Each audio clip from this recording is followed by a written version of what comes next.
All right, everyone. Hello. I am State Representative Leslie Harrod. Hey, coming to you from Denver. I represent House District 8, which is in the central part, central and northeast part of Denver. I am proud to be the first African-American LGBTQ person elected to office here in Colorado. And I'm excited to be the moderator for this panel, Say No to Burnout Culture, Executing Sustainable and Winning campaigns. So if that's what you came here for, you're in the right place. But before we get started, please give a shout out in the comment box to where you are listening in from so that we know who you are. So I'm so excited about this panel because I get to moderate a discussion between three of my friends and definitely one of my strongest mentors, Faith Winter. So let me give you a 2018 lay of the land. In Colorado, we had split chambers. The House was run by the Senate was run by the Republicans and the House was run by the Democrats. But the Republican Party would not give things like paid family leave or the conversion therapy ban a fair committee hearing in the Senate because they wanted to send them to kill committees and get rid of them. So we knew that we had to do something about it. The DLCC's #1 targeted legislative race in the country was Senate District 24. Of course, represented by Faith Winter. Faith won the 2018 general election cycle by 13% in a four-way race in a swing district, 13%. Now they did this while not working more than 40 hours a week until GOTV. I need to know more about that.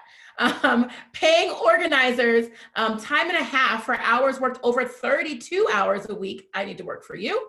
And having an organizer having 2 consecutive days off a week. Every organizer, let me say that again, had 2 consecutive days off a week. Neither the candidate nor the campaign manager worked on Sundays until the last 2 weeks of the election. Now, you get part of this team, Faith Winter, her campaign manager, Sheena, and 2 other incredible organizers, Amelia and Jordan, who are on the campaign. So I think right now, we're gonna turn it over to some questions for the panel. Of course, I've gotta start with Faith. Senator Winter. Faith, what made you decide to run a different type of campaign, and what did that mean to you? Yeah, thank you. I knew that I knew what I didn't want to do, and I didn't want to run the traditional campaigns that so many people buy into, which is really supported on a culture of fear and scarcity, right? The party calls you up and says, you're 10 points behind in the polls and you have to knock this many more doors and raise this much more money. When I knew that the quality matters, I knew how to run and win campaigns. I had run 4 before, and I had spent decades training women to run for office. And so I believe that how we do our work is as important as the work we do. And that the ends don't justify the means, that treating my organizers poorly, treating staff poorly, treating volunteers poorly to meet unreachable goals isn't actually a winning campaign. So I at that point had run paid family leave for 4 years. It would make no sense at all to then say, I want all Colorado workers that paid family leave, but I'm not going to offer it to my organizers, or offer paid sick leave to my organizers. I had just come off of calling out sexual harassment at the Capitol, where I knew those most vulnerable people were the most unlikely to come forward and the most likely to be harassed. So how in the world would I run a campaign that didn't have a strong sexual harassment policy and create a culture where people felt comfortable coming forward? How could I go to work and say, I'm actually passing policies to make sure that we are inclusive and diverse in the state, and then not do that on my campaign? And so we decided that we were running a campaign on our progressive values, and that we were going to change things, and we weren't going to buy in the culture of fear and scarcity. And to do that, we had to stand up for our campaign, and we had to defend ourselves. There was 5 campaigns that were really important to taking the Senate. We were called the Fab Five. And, our campaign actually knocked less doors than the other campaigns. And it was more quality knocks, though, because we didn't hire an outside firm. And instead, I invested my time and money into my organizers and volunteers. And that meant every door knock was someone that cared about me as a person and just not a number on a sheet. And I think that mattered. The party, I remember once they wanted to have daily check-ins for the campaign managers at 10 o'clock at night. And I said, well, my campaign manager is not working at 10 o'clock at night, so our campaign's not joining. And I stood up for my staff. And so there was a lot of times that we butted heads with other campaigns. We butted heads with the party. We butted heads with our mail vendors. My mail vendor wanted to send out a comparison piece of mail with my opponent where she looked awful. And I refused. I said, no, put a picture of her where she looks fine, because I'm not going to play into that. That's sexist. And so we, from day one, lived our progressive values through our campaign. I just love that. And it's like, as a candidate and now an elected, it is super hard to believe. You know, I'm going to be honest, I ran my campaign a little bit differently. We didn't have 10 p.m. check-ins, but we definitely checked in early in the morning before the day got started. And, you know, it is tough to like decide to do something like this while knowing that the race is on the line, you know, and that people believe in you and you want to give it your all, but you have to also make sure that you don't burn out. Right? I mean, hey, that's the topic of the conversation today. So, okay, Sheena, you've worked in other campaigns before. You know, campaign culture and say no to burnout culture doesn't usually align. So as campaign manager, how did you help Faith's vision for the campaign with the real world experience of being on a campaign merge together? I mean, you must have lost your mind a little bit when she said, this is what you want to do. It was funny. We met at this coffee shop to see, you know, Senator Winter seeing if she wanted me to manage her campaign, me wanting to see if I wanted to like come back and do another candidate campaign at this point. And gosh, I think we spent an hour just talking about, we wish we could run a type of campaign like this. We wish that we could run a campaign where we pay our organizers a living wage, where Faith's like, I would really love, she's like, if I can hike every Sunday with my family, and if I can try, like really, really try to make it home for dinner with my family on Monday and Friday nights, she's like, that would mean everything to my family. As I'm sure you know, Representative, campaigning is hard. Campaigning is hard on the candidate, on family and friends, and it was really important to Senator Winter that she maintained those personal relationships during the country's #1 legislative race. And so we started having those realistic conversations. We were like, okay, what are the things that we have control over? Or what are the things that, you know, Senator Winter and I both got our start as organizers. And we're aware of some of the pushback and barriers that we could expect from other folks. But we sat down and we started writing through, like, what can we do and what do we have control over? And it's like, yeah, let's keep our organizers at 40 hours. And it's like, you know, realistically, when you're looking at campaigns averaging 60, 70, 80 hours a week, it's like, all right, how are we going to do this? What are we going to say no to? What are we going to prioritize as a campaign? And that was really key for us.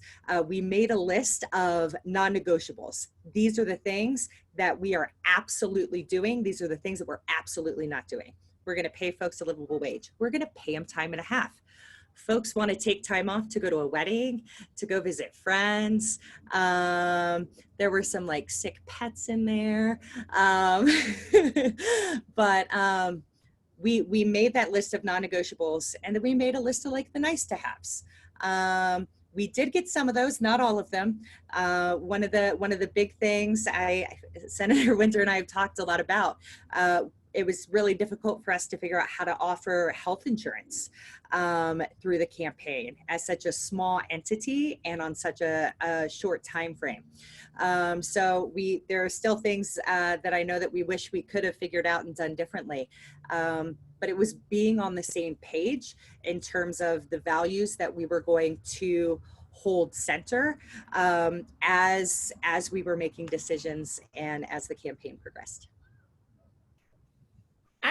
I find that so amazing. And As a campaign manager, it must have been hard to organize all of that, right? Because we hear from campaigns that like, you know, we only have so many staff, we only have so many people on board. We couldn't possibly allow folks to like breathe for a whole day. What are you talking about, you know? So I want to go to Amelia now, because you were an organizer on the campaign. You've worked on several campaigns. First question though, was it really 40 hours a week? Let's be real. Yes, it really was 40 hours a week. The job description actually reflected reality, which was amazing. And yes, I was a paid canvasser on another state ledge, Colorado state ledge race before joining Team Faith. And then afterwards, I worked for Elizabeth Warren's campaign in Iowa for the primary. But yeah, I would say that the top 3 most important aspects of our campaign that made it different and effective were that we had reasonable working conditions, as Faith and Sheena have been describing, and we had regular two-way feedback between organizers and our campaign manager. And there was also just a deep trust that we were all there for the right reasons. I think that's a real testament to how strong Faith and Sheena's progressive values were and are, that they weren't willing to compromise when it came to treating their staff like humans, right? And you know, as I've worked on a lot of campaigns now, or relatively, there is a culture norm around campaigns and an adage that a campaign job is sort of more than just a job, right? And this, as far as I'm concerned, is propaganda. Campaigns suffer from a similar burnout culture that is seen in a lot of nonprofit spaces. In these spaces, there's a mission-driven urgency and sort of a deep understanding that many, many people's lives will be affected by victory or loss, right? And so because of this, there is often a sense that if you're not working yourself to your limit every single day, that you just don't care about those people whose lives will be affected by the outcome of the election. Right. And that, right, yeah. And if you take a break or you end your day before 12 hours have been put in, you just don't care. If you sleep, you just don't care. You know, if you visit your family, then you don't care about all the families that you're serving. Or that, you know, we have to outwork the other side because the other side isn't resting, so neither should you. And that like every minute that you aren't working is a moment that could cost us the election. And so when you have this kind of a culture, it makes it impossible to speak up and say, well, hold on, actually, it's not okay that we only have one day off a week. And it's also not okay that there's an assumption that that day off a week is generous and temporary. It's gonna go away, you know? Because if you do speak up, there's a huge fear of being seen as the person who is lazy and the person who doesn't care. Everyone else is pushing through, right? So why can't you? But in reality, you would never accept that kind of treatment from any other work environment. But people really get brainwashed into believing these cultural myths that this is just how it has to be. And there's no way around it. That's just the nature of the job, right? But I think we really have to break that idea of exceptionalism. Organizing really is a very special job, and it's an essential job. It's the way that we are going to be winning elections, from here until November. But do not tell your organizers that their job is more than a job, because it is not. They're providing a service, and they're being paid for that service. And additionally, I'd say that this mentality doesn't leave any room for safeguarding the mental health of organizers, which in turn makes organizers less effective at their jobs. And personally, I'd say this is particularly true for POC organizers on any campaign. POC organizers have to constantly talk about experiences that are often much closer to home for them than for white organizers. And it takes a real toll on emotional resilience. Repeatedly speaking to voters who may hold classist and racist views is really traumatic. And Black organizers particularly put themselves, in harm's way every time they canvass. Canvassing while Black is an extremely real thing. And it can lead to organizers having their lives endangered by having the police called on them. It can lead to them enduring racial slurs from people on the doors, or putting up with lower level aggressions from volunteers, all kinds of things. And so we have to provide a space to allow organizers of color to stop and to speak and debrief with a trusted person, and to really feel the effects of what they may be experiencing, so that they can heal and move on and then keep organizing and keep focusing on the mission. But I would also like to just add that all that being said, though, that I want to extend a lot of grace to those who are currently running campaigns, because they were brought up career-wise within that highly abusive culture. And most have gone through many, many cycles completely embedded in these messages.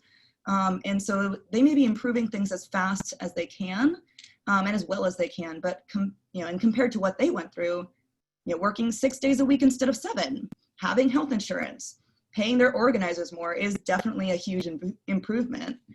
But we also have to separate ourselves from the sense that simply because it is better does not mean that it is good. When an abusive environment is your starting point, and then you make a few tweaks, it doesn't necessarily mean that those tweaks are going to produce a good work environment. And I would say we have to do better. And using the way that we ran Faith for SD24 as a model, we've shown that we can do better and we can win elections at the same time. And so by allowing us as organizers, the space to be humans with respected time, Faith and Sheena really were able to create a campaign where organizers could show up with the energy to give their best selves to the work. All organizers care about winning their races, or else they wouldn't be there. And we cared. Yeah. Yeah, and the difference is that we were able to keep up that passion and that zealous, goal-focused fervor alive and sustain it throughout the cycle, and ended up winning. So Awesome. So did Faith's campaign ruin you for all future employment then? No, I think I told all of the canvassers that bringing them on, I was like, just so we're clear, there were a couple of first-time organizers. I was like, just so we're clear, this is not going to be your experience on any other campaign. Yeah, yeah. Brass tacks though, how many organizers were there, Sheena? We had 6 total. And what was your campaign budget? The initial budget that we wrote, the Cadillac budget that we initially wrote was what, 250,000? And Faith was like, oh my gosh, how am I going to raise this much money? I think we came close to doubling that, and came just shy of what, 460,000? We raised 455,000. Yeah. Wow. Which that's a little crazy, but I mean, I think that just shows that Faith, you did the work to ensure that you had the infrastructure, right, to support your staff. So it's not like you could just do this and not have to do the work to get it done, which is fundraising, all these other things that you had to hustle to get done to prioritize your staff, which is super important. Right. And, we lived that out. At the end, we hired our other 2 organizers. And frankly, all my consultants in the party wanted me to send out more mail.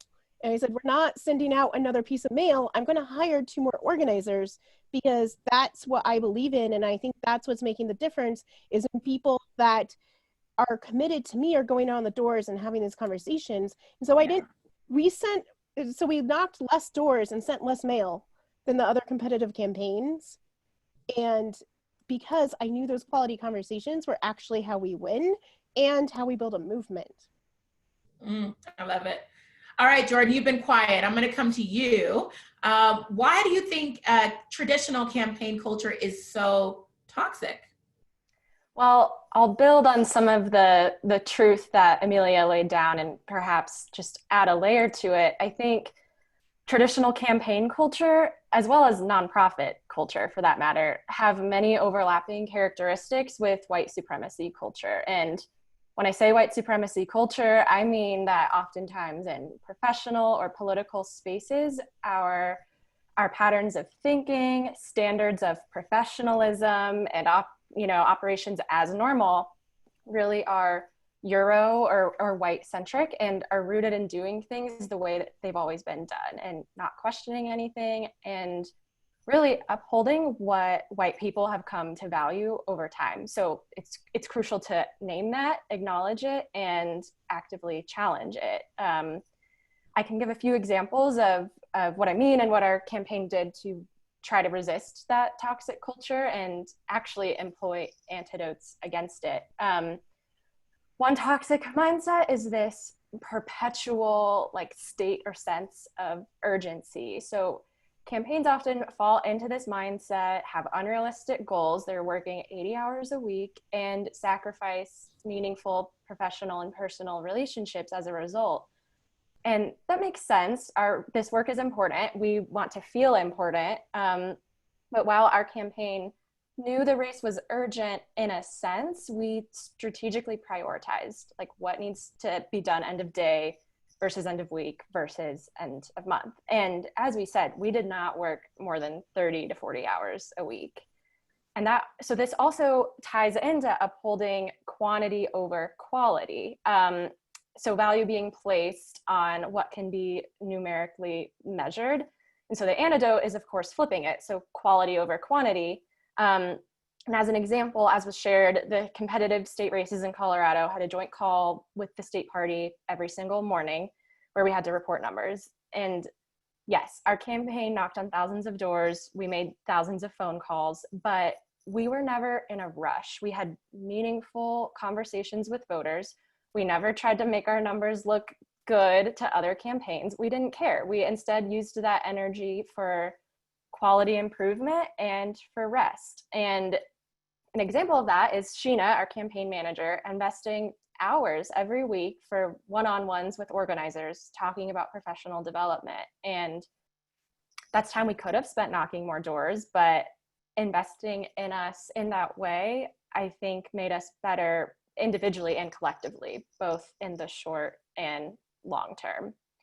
Another behavior is either or thinking. So this pattern of thinking really is highly linked to perfectionism in white supremacy culture, like very black and white, disincentivizes slowing down or thinking critically. And our campaign, I feel like, resisted that by routinely making space for brainstorming, for collaboration, and just saying and rather than but, like something as simple as that just allowed us to have creative solutions and pivot easily.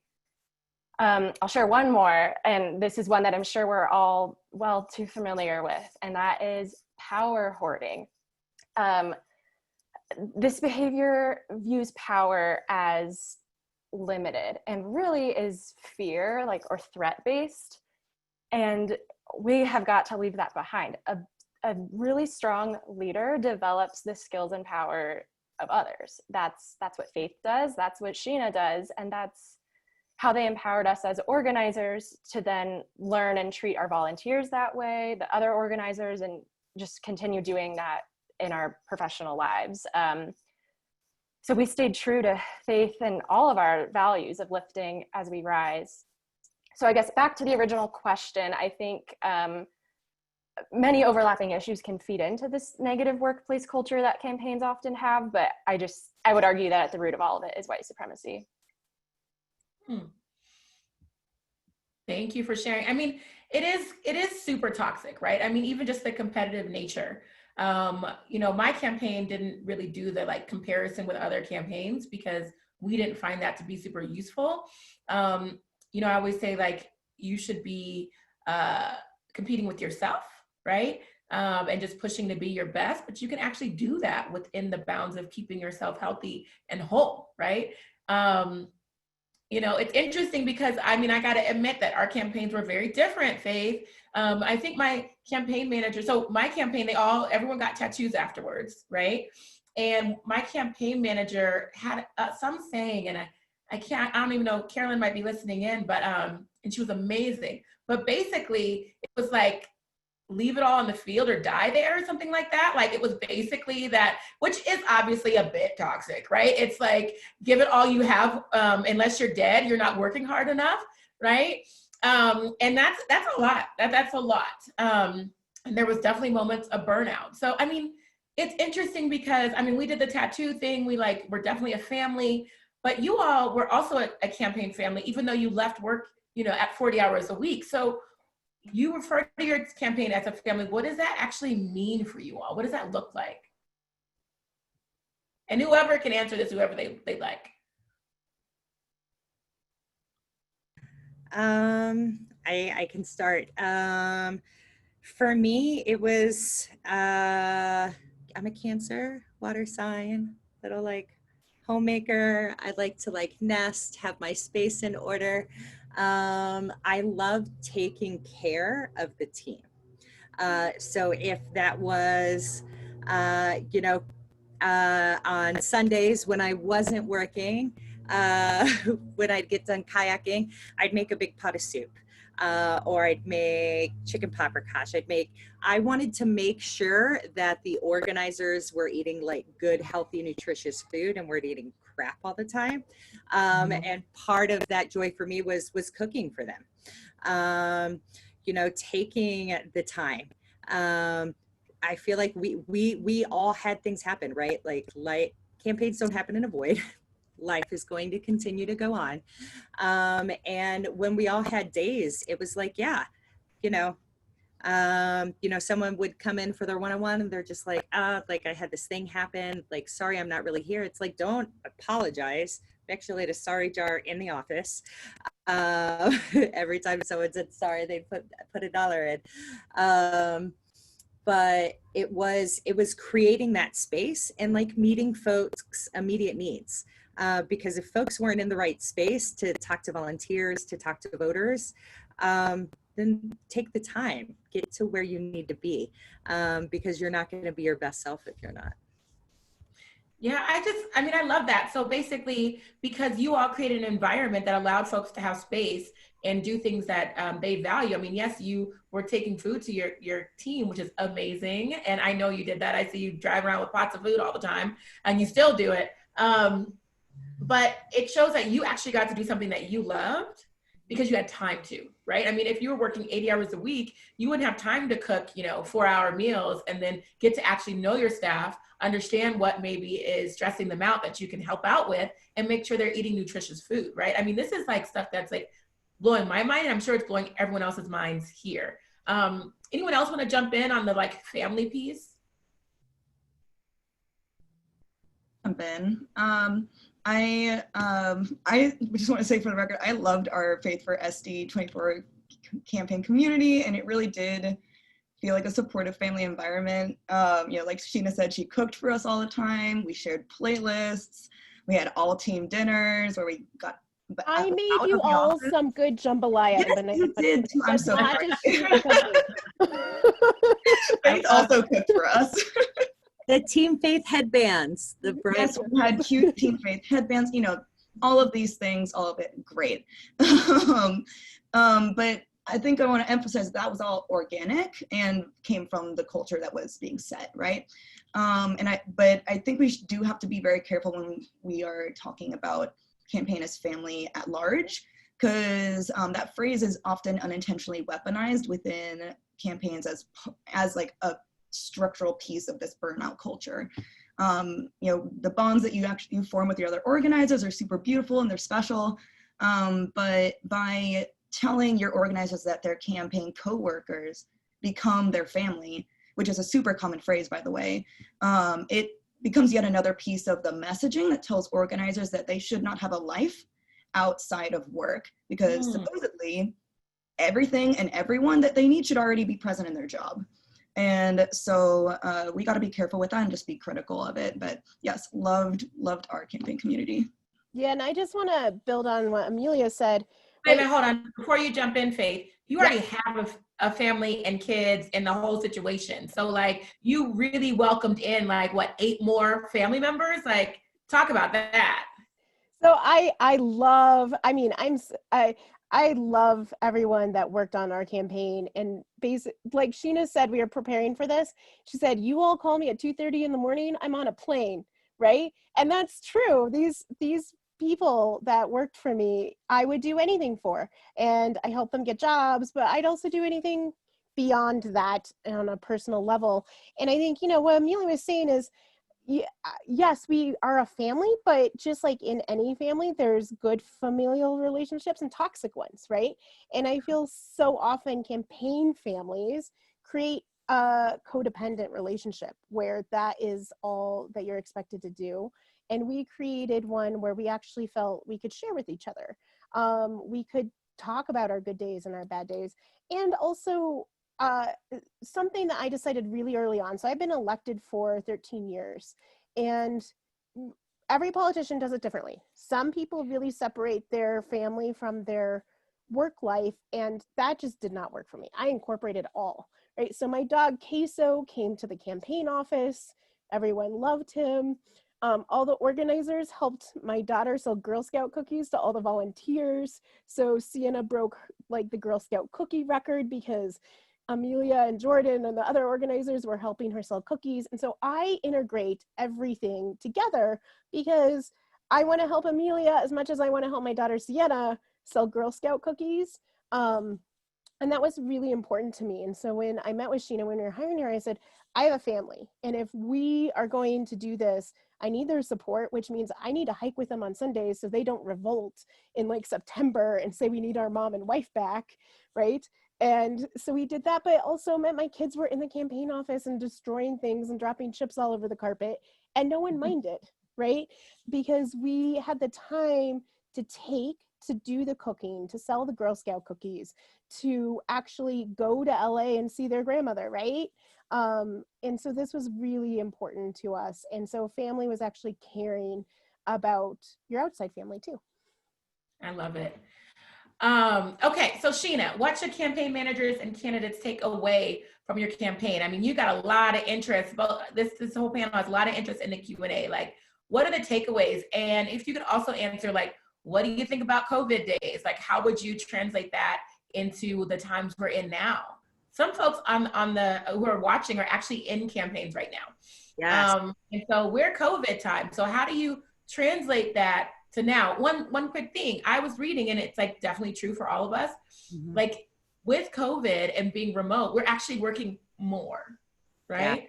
Yeah. So tell me how like, tell me about all that. I know there's a lot of questions, but you got them. Yes. So the first one, things to take away from it. The big overarching one is just challenge assumptions, right? Faith has been organizing since 2002. I've been organizing since 2004. We very much started as, baby organizers in this hyper toxic culture of like, if you're not working, you don't care, you shouldn't be here, all the things. Is to push back and challenge those assumptions, right? Whether it was, it was the environment, climate change was a big value for Faith, right? As we start preparing to knock doors, I do some quick math, and if we would have printed out every walk list, we would have used more than 250,000 pieces of paper. So Faith's like, okay, yeah, do we have to print lists? And I'm like, I mean, technically no. Like, we've both used minivan. It can be a little glitchy sometimes, but like we can do it. And it's like, are there going to be volunteers who don't want to use minivan? And it's like, sure. And we'll just explain to them that we're trying to be aware of our environmental impact. And we would really like them to use minivan. If it was, call time just not being about dials. Faith was very upfront. She's like, I hate call time. She's like, I will knock on as many doors as you want me to. I will go to as many events. I love talking like with people. She's like, I don't like talking like at people on the phone. So it was like, okay, how do we want to do this, right? And call time pretty much looks the same anywhere you go, right? You're sitting in a room with a list, with a phone, right? And someone there is staffing you for call time. We would incorporate all of the different ways that Faith would talk to donors and potential donors. So this was texting. This was like G-chatting with folks. This was Facebook Messenger. It was sending emails. So we would always go back to what is it that we're trying to accomplish? What's our end goal? And what are the values that we want to stay true to as we're doing so? So yeah, I don't know if we've ever like publicly said this, but I'm just going to throw it out there. Like Faith didn't do more than like 10 hours a week of call time because like those 10 hours a week that we did, like that's all she was allowed to do. So like if she started That's to, insane. you know, if she started to get distracted by something on Facebook or like an email that came through, it'd just be like, nope, like we don't want to spend, you know, 40 hours a week calling. So we have to be true to these 10 hours. Times of COVID. So yeah, I mean, full disclosure. So I am currently executing the state independent expenditure program for SEIU Colorado here in the state. I am back in campaignish world and hiring organizers now. And it's the phone calls have been very interesting. When I tell folks, they're like, yeah, like what's the schedule I can expect? And it's like, cool. So we're going to do like 12 to 8 Monday through Tuesday or Monday through Thursday. We're going to have Fridays and Saturdays off. And then we're going to do like noon to 8 on Sundays. And it's like, what? And it's like, yeah, it's really cool. We're working for a labor union. So it makes it easy to identify the values that we're also going to reflect in the campaign. We're going to be working virtually, right? One of the big things that was easy for us to make a decision on early on was, cool, so we're going to be buying laptops, cell phones, data plans, and hotspots for all of our organizers, because we don't want that to be a barrier for someone to join this team. So it's asking those questions. What's our end goals, right? We want to build this like kick-ass amazing team that's going to get shit done, elect pro-equality workers in the state of Colorado. Great. What are those values that we want to hold true when we get there, right? And yeah, we are working more. I've read those too, and I mean, let's be honest, we all feel it, right? Being able to have some of those spaces where you can be like, all right, work is done. I'm done for the day, right? I'm home, right? Well, we're all home. We are all much more tied to technology now because it's one of the major ways we all stay connected and communicate with each other.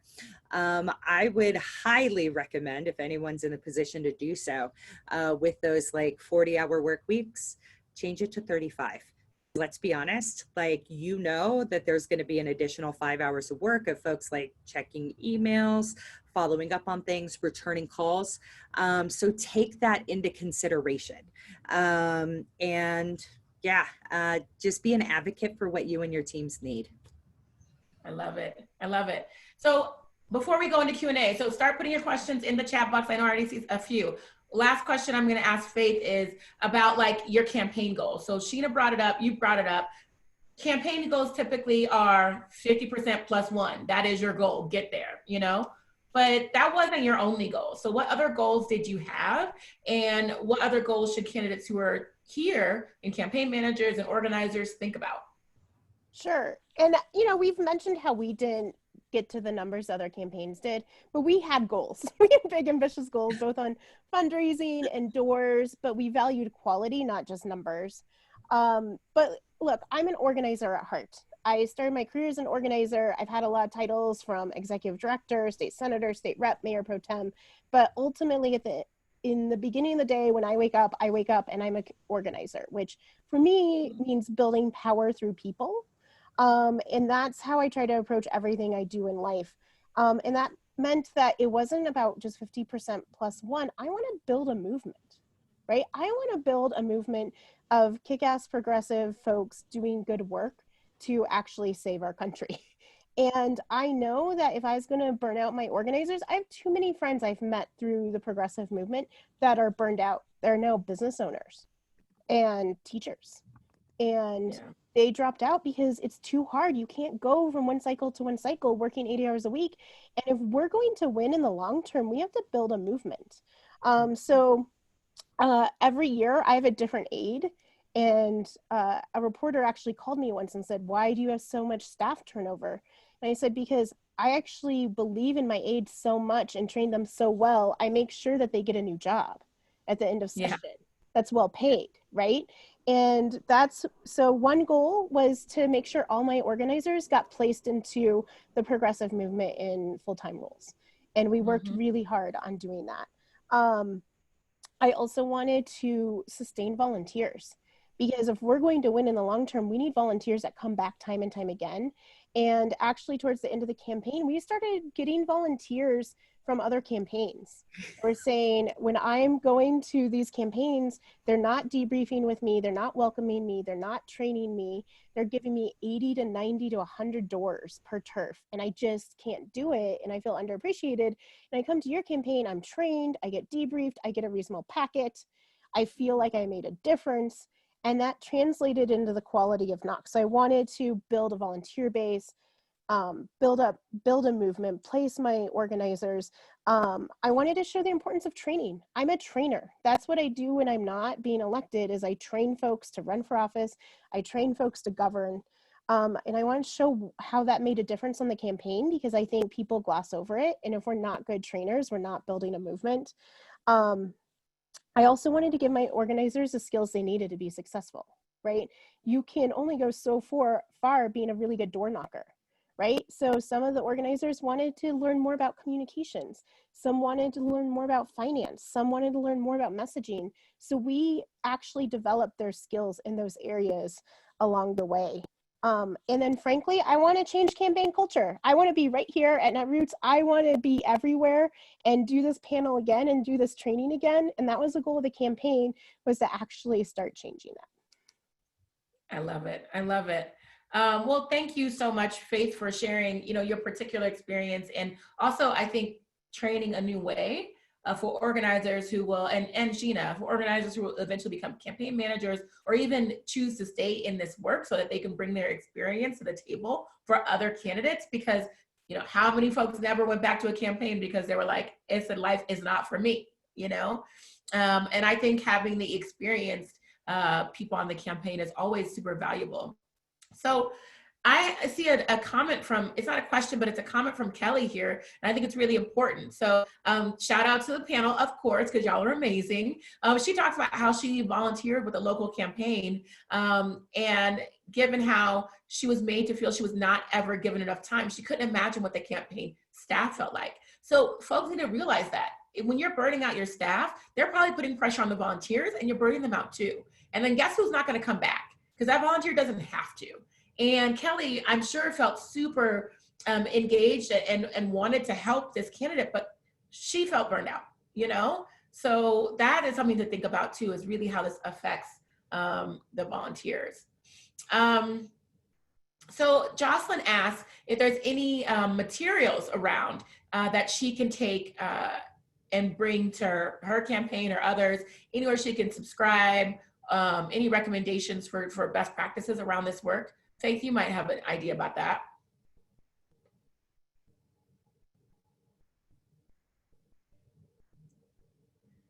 I was working on unmuting. I do want to make sure that this is super tangible. So I think it'd be helpful if folks actually said what the best practices were. I would love to create something. We honestly haven't, right?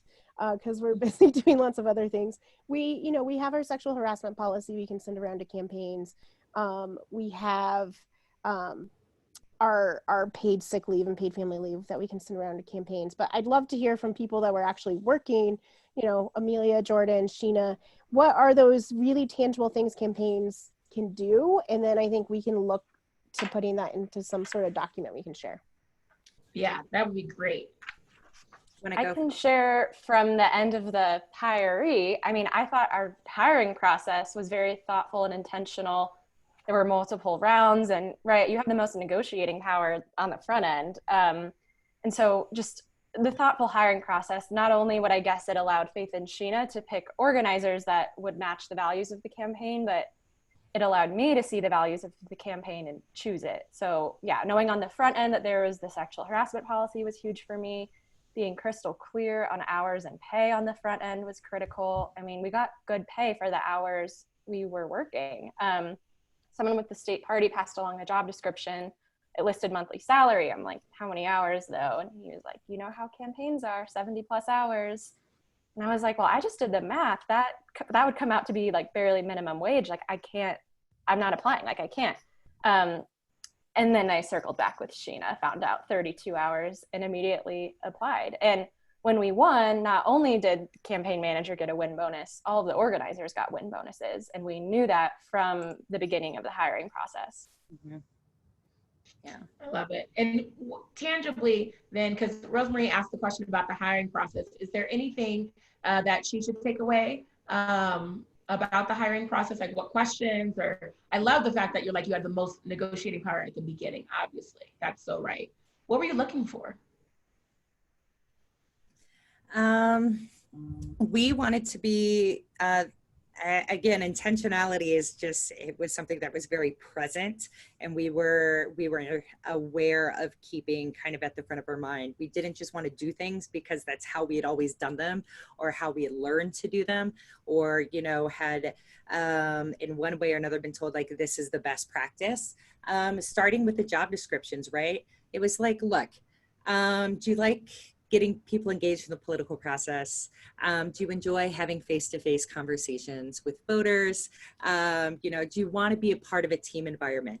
Right from the beginning in the job description, like we aren't going through and being like, yes, the Faith for SD24 field organizer will execute the following roles and responsibilities on this given timetable, right? Like, no, like we wanted to use every opportunity that we could to try to identify folks that shared those values with us and that would add to this cohesive team.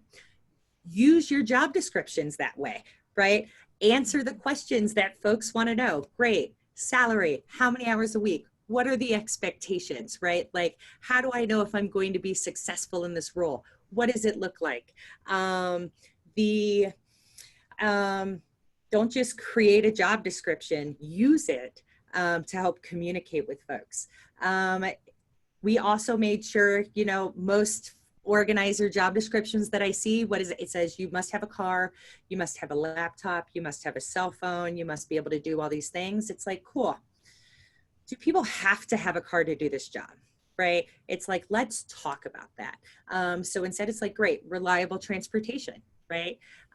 We wanted to make sure that we were removing as many barriers as possible from us getting the most diverse, amazing team that we could possibly put together.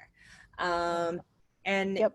use that throughout the hiring process. You know, I feel like we asked, I don't know, maybe some, I don't think they were unusual questions during the interview process, but I'm sure they're ones that weren't asked often. Yeah, I mean, I think one of those questions, and what was really important for me, is everyone we interviewed, I asked, what skills do you want at the end of this experience, right? Mm-hmm. And that goes, you know, so no one's going to come in and say, I want to be the best door knocker in the world, right?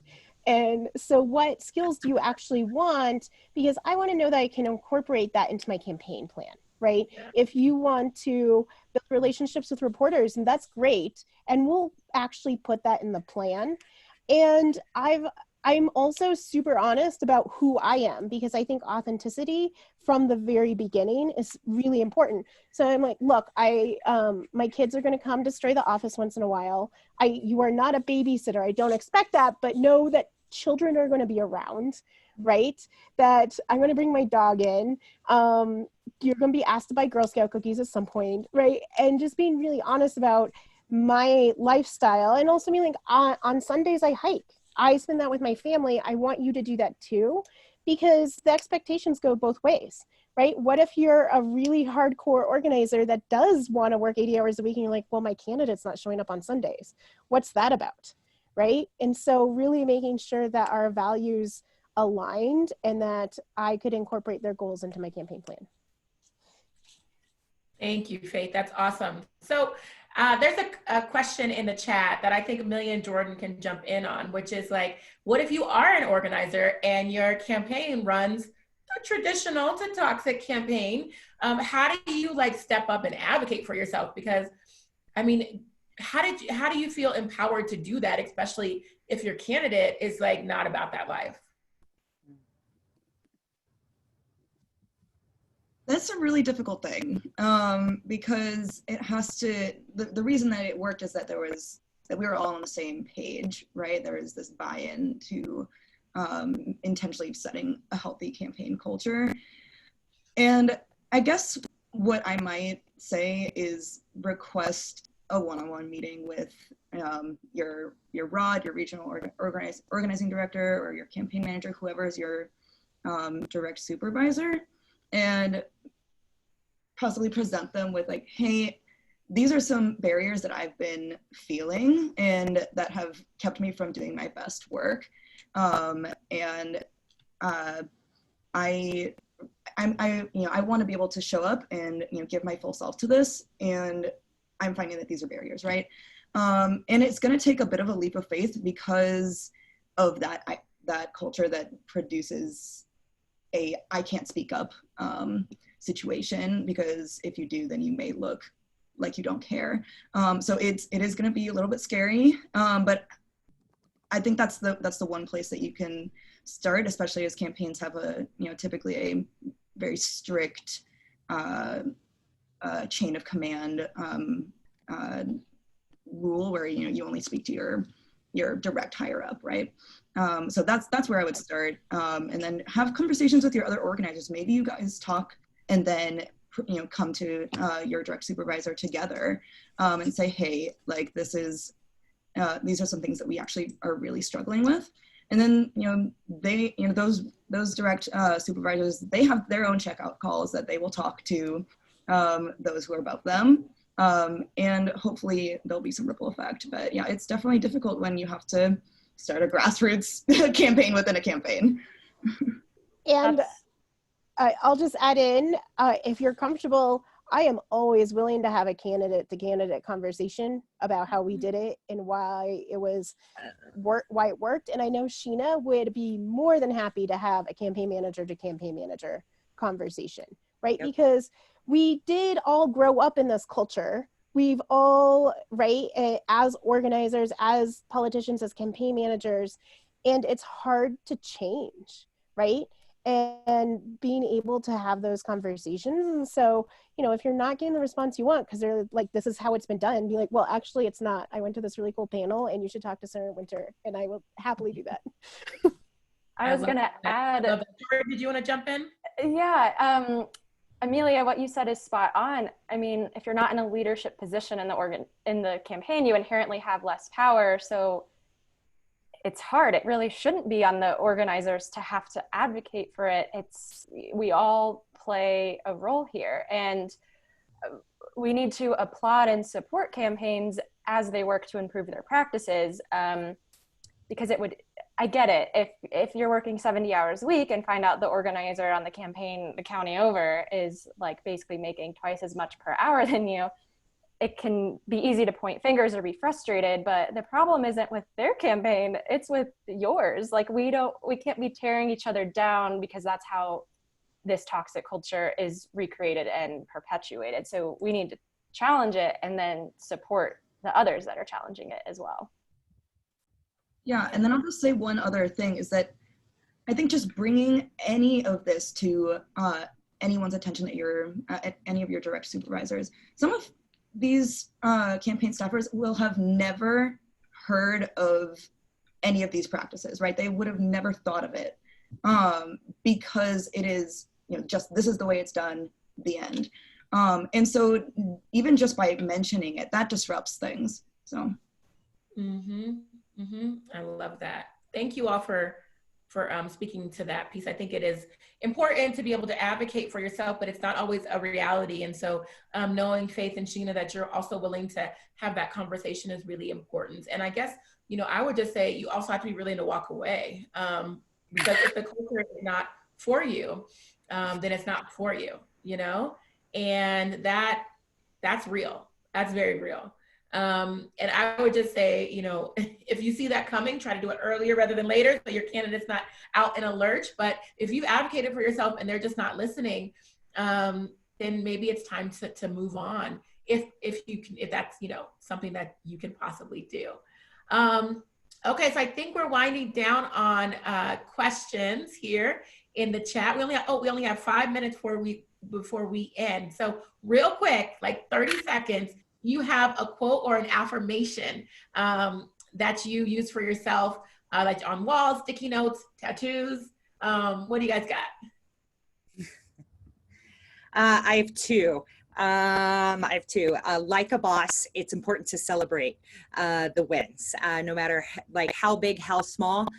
Make sure you're taking the time to celebrate the individual wins and the team wins.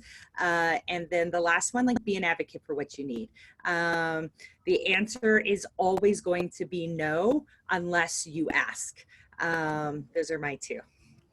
Love it. Faith? So my number one quote, which any of my organizers, or Sheena, if you want to get matching tattoos, I'm all in, is lift as you rise, right? Because we know that there are people out there, there's women out there that they climb up the ladder and pull it up behind them. And that's not actually movement building. So anyway, lift as you rise is how I try to live my life. And then I'm an organizer, so build power through people. We've got the power. We just need the people. Love it, Faith. Amelia, how about you?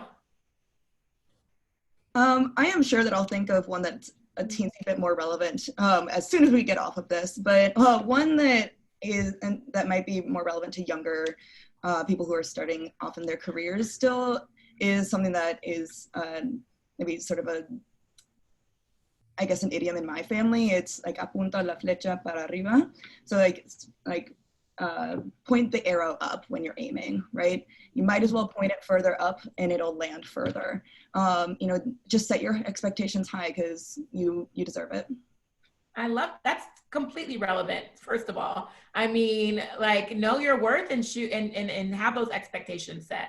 That's amazing, right? Especially expectations around self-care and not burning out. All right, Jordan, we got. The first and only thing that came to my mind was lift as you rise, which is just like a beautiful testament to exactly what Faith was saying, because it definitely has stayed with us even 2 years later. I love it. All right, guys, that is it for the panel. I am going to say goodbye. And on my last note, mine is always boldly forward. Always be bold, advocate for yourself, and move forward always. So thank you all so much for listening. Thank you for tuning in. We'll talk soon. Bye.